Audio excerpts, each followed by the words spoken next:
Greetings everyone. நம்ம டெய்லியும் prelims and mains point of view current affairs articles பார்த்துட்டே இருக்கோம். இன்னைக்கு என்ன ஆர்டிகல்ஸ் இருக்கு அப்படிங்கறத பார்ப்போம். ஸோ ஃபர்ஸ்ட் என்ன ஆர்டிகல் இருக்கு அப்படின்னு பார்த்தோம்னா, நாட்டின் தூய்மையான மாநிலங்கள் பட்டியலில் மகாராஷ்டிரா முதலிடம் அப்படிங்கறத கொடுத்திருக்காங்க. ஸோ இந்த விருதுகளை யார் கொடுக்குறாங்க அப்படின்னா, ministry of housing and urban affairs அவங்க தான் வந்து கொடுத்துட்டே வராங்க. ஸ்வச் சர்வேக்ஷன் விருதுகள் அப்படிங்கிறது இதை நம்ம சொல்றோம்.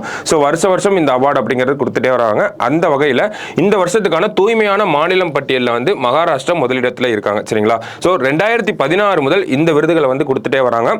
இதில் தேர்வு செய்யப்படும் நகரங்கள் மற்றும் மாநிலங்களுக்கு ஸ்வச் சர்வேக்ஷன் விருதுகளை வழங்கி வருகிறது அப்படிங்கறத சொல்லியிருக்காங்க.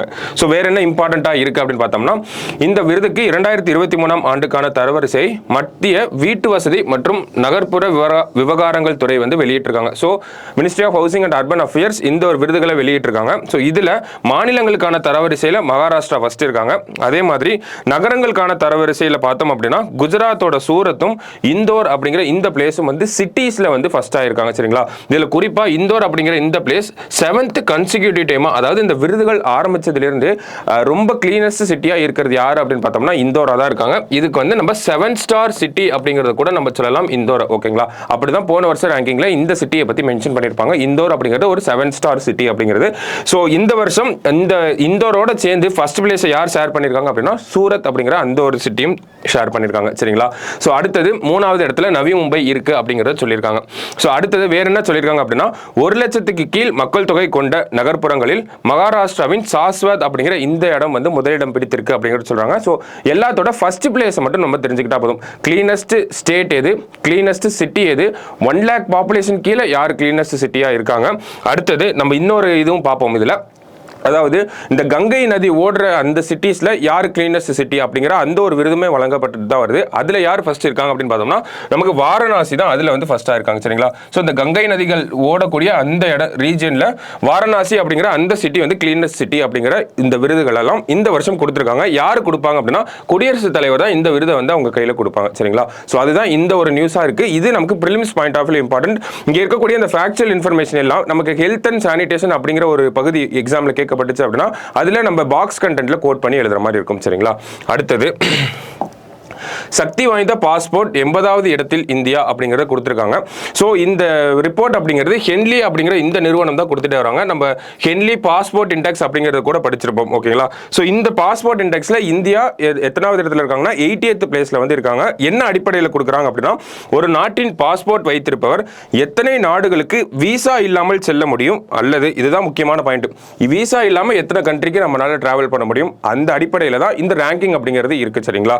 சோ அடுத்தது அங்கு சென்று விசா பெற முடியும் அல்லது மின்னணு விசா முறையில் பெற முடியும் என்பதன் அடிப்படையில் மதிப்பெண் அளிக்கப்பட்டு தரவரிசை தயாரிக்கப்படுகிறது அப்படிங்கிறது சொல்லியிருக்காங்க. ஐரோப்பிய நாடுகளான பிரான்ஸ், ஜெர்மனி, இத்தாலி, ஸ்பெயின், ஆசிய நாடான ஜப்பான், சிங்கப்பூர் ஆகியவை முதலிடத்தில் உள்ளன. ஸோ முதலிடத்திலேயே இவ்வளோ பேர் இருக்காங்க. ஓகேங்களா? ஸோ அதெல்லாம் நம்ம தெரிஞ்சுக்க வேண்டிய விஷயம். ஜப்பான் தான் மோஸ்ட்லி வந்து ஃபர்ஸ்ட் பிளேஸ்ல வந்து இருப்பாங்க. இதுல இந்தியாவோட ரேங்கிங் நமக்கு தெரிஞ்சுட்டா போதும். இந்தியா 80வது இடத்துல வந்து இருக்காங்க. சரிங்களா? அடுத்தது இந்தியாவோட அண்டை நாடுகளோட தரவரிசையில் இருக்காங்க. கொடுத்திருக்காங்க. கடைசி பிளேஸ்ல யார் இருக்காங்க அப்படிங்கிறது முக்கியம். ஆப்கானிஸ்தான் அப்படிங்கிறது 104வது பிளேஸ்ல வந்து இருக்காங்க. சரிங்களா? சோ இது எல்லாமே நமக்கு பிரிலிம்ஸ் பாயிண்ட் ஆஃப் வியூல ஒன்லைனரா வரக்கூடிய क्वेश्चन தான். ஹென்லி பாஸ்போர்ட் இண்டெக்ஸ்ல இந்தியாவோட ரேங்கிங் என்ன அப்படிங்கிறது மட்டும் தான் நமக்கு கேள்வியா இருக்கும். 80வது இடத்துல இந்தியா வந்து இருக்கு. சரிங்களா? அடுத்தது மாலத்தீவுக்கு மாற்றாகுமா லட்சத்தீவு அப்படிங்கறத கேட்டிருக்காங்க. சோ மாலத்தீவு அப்படிங்கறத பாக்குறப்ப மால்தீவ்ஸ் அப்படிங்கிற அந்த ஒரு இடத்துல ஒரு சில பிரச்சனைகள் போயிட்டு இருக்கு. அங்க எலெக்ஷன் நடந்தது. எலெக்ஷன் நடந்தப்ப இந்தியா வெளியேறணும் அப்படிங்கிற ஒரு கோஷங்கள் எழுப்பப்பட்டுச்சு. அந்த கோஷங்களை எழுப்பின அந்த கட்சி தான் இப்போ ஆட்சியிலும் இருக்காங்க. எதுக்காக அந்த கோஷங்களை எழுப்பினாங்க அப்படின்னா, இந்தியாவோட சில அந்த சோல்ஜர்ஸ் அப்படிங்கிறவங்க அங்க கொஞ்சம் பேர் இருக்காங்க, அவங்க எல்லாம் வெளியேறணும் அப்படிங்கிறதுக்காக தான் இந்தியா அவுட் அப்படிங்கிற அந்த ஒரு கேம்பெயின் வந்து போயிட்டே இருந்திருக்கும். சோ அதுக்கப்புறம் என்ன ஆச்சு பாத்தீங்கன்னா, அந்த கவர்மெண்ட் எலெக்ட் ஆன கவர்மெண்ட்டும் சரி, அவங்க எல்லாருமே சைனீஸ் ஓரியன்டா இருப்பாங்க. அதனால இந்த இந்தியா அவுட் அப்படிங்கிறது ரொம்பவே வந்து ஒரு தீவிர பிரச்சனையாவே போயிட்டு தான் இருந்துச்சு. சமீபத்தில் நம்மளோட பிரதமர் வந்து லட்சத்தீவுக்கு போயிட்டு யாரெல்லாம் இந்த அட்வென்ச்சர் டூரிசம்ல வந்து லவ் பண்றீங்களோ அவங்கெல்லாம் வந்து இந்த அட்வென்ச்சர் டூரிசம் யாருக்கெல்லாம் ரொம்ப பிடிக்குமோ அவங்கெல்லாம் லட்சத்தீவுக்கு ஒரு தடவை வந்துட்டு போங்க அப்படிங்கிற மாதிரியான ஒரு ஸ்டேட்மெண்ட் வந்து சொல்லியிருப்பாரு.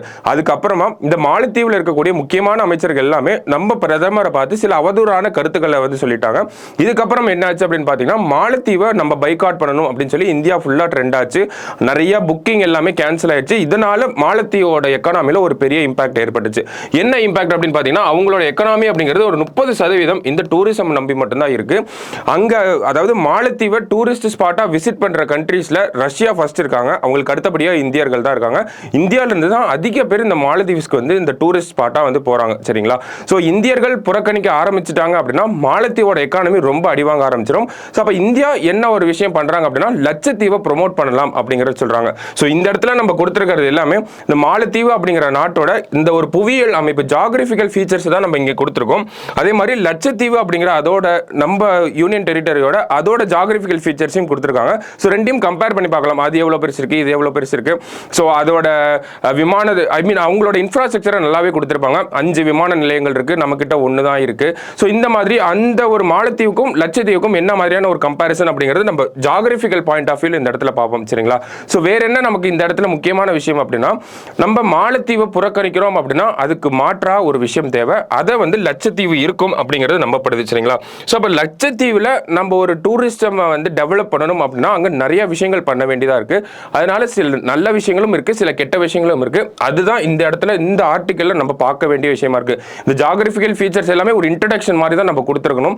ஒரு மெயின்ஸ் பாயிண்ட் ஆஃப் வியூ இதே கேள்வி கேட்கறாங்க அப்படின்னா மாலத்தீவுனா என்ன, எங்க இருக்கு, அதோட சிறப்பம்சங்கள் என்ன, அதே மாதிரி லட்சத்தீவுனா என்ன, எங்க இருக்கு, அதோட சிறப்பம்சங்கள் என்ன, அதெல்லாம் சொல்லிட்டு நம்ம முக்கியமான விஷயம் எங்க கான்சென்ட்ரேட் பண்ணணும். ஆன்சர் பார்ட் முக்கியமான பார்ட் எது அப்படின்னு பார்த்தோம்னா மாலத்தீவை மாலத்தீவுக்கு மாற்ற நம்ம லட்சத்தீவை கொண்டு வரணும் அப்படின்னா இந்திய அரசாங்கம் என்ன பண்ணணும், என்ன ஸ்டெப்ஸ் எடுக்கணும், இன்ஃப்ராஸ்ட்ரக்சர் வைஸ் சரி, இந்த மாதிரி ப்ரோஸ் அண்ட் கான்ஸ், அதாவது பாசிட்டிவான விஷயங்களையும் அனலைஸ் பண்ணணும், நெகட்டிவான விஷயங்களையும் அனலைஸ் பண்ணணும். ஸோ அந்த மாதிரியான ஒரு பாயிண்ட் ஆஃப் வியூல தான் இந்த அனலைசேஷன் அப்படிங்கிறது இருக்கும். ஸோ என்ன மாதிரியான சாத்தியக்கூறுகள் அப்படிங்கிறத ஃபர்ஸ்ட் கொடுத்துருப்பாங்க. என்ன கொடுத்துருக்காங்க அப்படின்னா மாலத்தீவில் சுற்றுலாவை வளர்த்தெடுப்பதற்கான சாத்தியக்கூறுகள் மற்றும் மேற்கொள்ளப்பட வேண்டிய உள்கட்டமைப்பு மேம்பாட்டு பணிகளை கணிசம் என்றே கூறலாம் அப்படிங்கிறது சொல்லியிருக்காங்க. ஸோ என்ன சொல்ல வராங்க அப்படின்னா மாலத்தீவுக்கு மாற்றா நம்ம லட்சத்தீவை கொண்டு வரணும்னா அதை நம்ம ஃபர்ஸ்ட் நம்ம இன்ஃப்ராஸ்ட்ரக்சர்லேருந்து பில்ட் பண்ண ஆரம்பிக்கணும், நிறைய விஷயங்கள் பண்ணணும் அப்படிங்கிறது சொல்லியிருக்காங்க. ஏன்னா மாலத்தீவ்ஸ் அப்படிங்கிறது ரொம்ப நாளாவே வந்து ஒரு டெவலப்டு ஒரு டூரிஸ்ட் ஸ்பாட்டா இருக்கு. அங்க எல்லா உள்கட்டமைப்பு வசதிகளும் பண்ணி முடிச்சுட்டாங்க மாலத்தீவு அப்படிங்கிற அந்த இடத்துல. ஆனால் லட்சத்தீவை நம்ம ப்ரொமோட் பண்ணணும் அப்படின்னா நிறைய செலவாகும், நிறைய இன்ஃப்ராஸ்ட்ரக்சர் வந்து கொண்டு வரணும். அது டூரிஸ்டுக்கு வந்து டூரிஸ்ட் ஃப்ரெண்ட்லியா வந்து இருக்கணும் அப்படிங்கிறத இந்த இடத்துல சொல்றாங்க. ஸோ இன்ஃப்ராஸ்ட்ரக்சர் வைஸ் அப்படின்னு பார்த்தோம்னா நமக்கு இன்ஃப்ராஸ்ட்ரக்சர் கம்மியாக தான் இருக்கு, அதை டெவலப் பண்ணோம்னா அதிக செலவாகும் அப்படிங்கிறத இந்த இடத்துல சொல்ல வராங்க.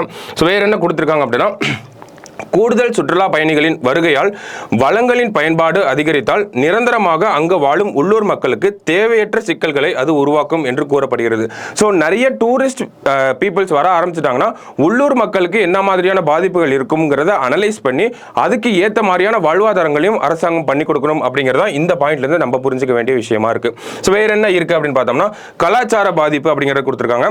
ஸோ இந்த லட்சத்தீவு அப்படிங்கிற அந்த இடத்துல அதிகப்படியாக யார் இருப்பாங்க அப்படின்னா இஸ்லாமியர்கள் தான் இருப்பாங்க. அதுதான் இங்க இடத்துல கொடுத்திருக்காங்க. சோ இஸ்லாமியர்கள் அதிகமா இருக்கனால அந்த இடத்துல ஒரு சில விஷயங்கள் ஸ்பெசிஃபிக்கா அங்கன்னு சில பார்த்தோம் அப்படின்னா மதுவிலக்கு அப்படிங்கிறது அமல்ல இருக்கு. சோ இந்த மாதிரி மதுவிலக்கு போன்ற விஷயங்கள்லாம் அமல்ல இருக்கப்போ நம்ம அதை டூரிஸ்ட் ஸ்பேட் ஒரு டெஸ்டினேஷனா மாத்திரம்னா அப்ப அங்க டூரிஸ்ட் ஸ்பேட் ஒரு டெஸ்டினேஷனா மாத்தணும் அப்படின்னா அங்க கண்டிப்பா இந்த மதுவிலக்கெல்லாம் வந்து அமல்படுத்த முடியாது, மதுவிலக்கு அப்படிங்கறத கொண்டு வர முடியாது.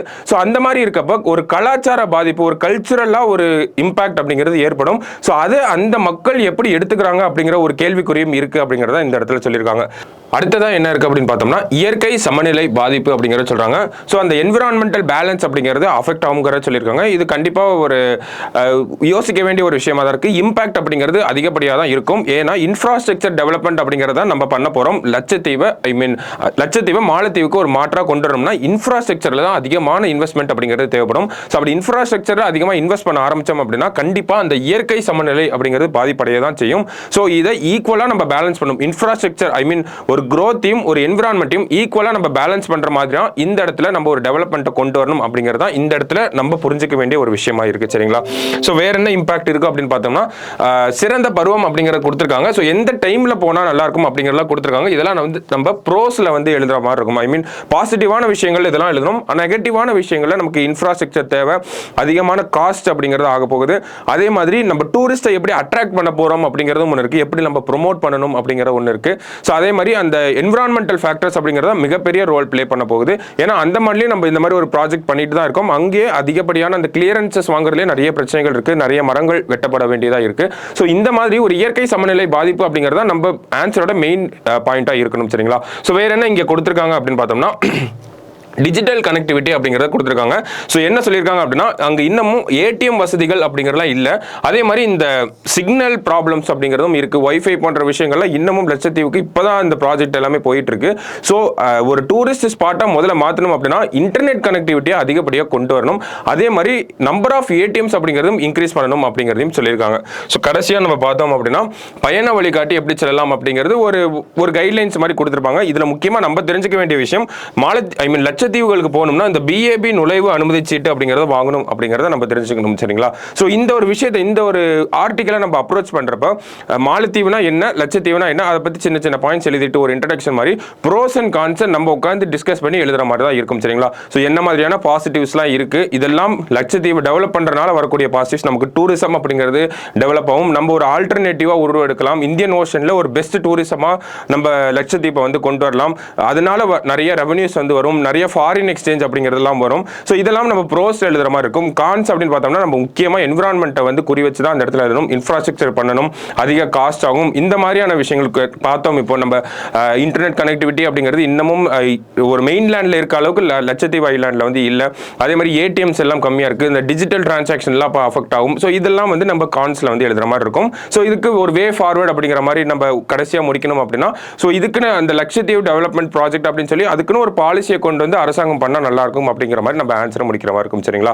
ஸோ இதுதான் இன்னைக்கு prelims and mains point of வியூல இருந்த இம்பார்ட்டன்ட் ஆர்டிகல்ஸ். நாளைக்கு இன்னொரு அனாலிசிஸ்ல மீட் பண்ணலாம். தேங்க்யூ.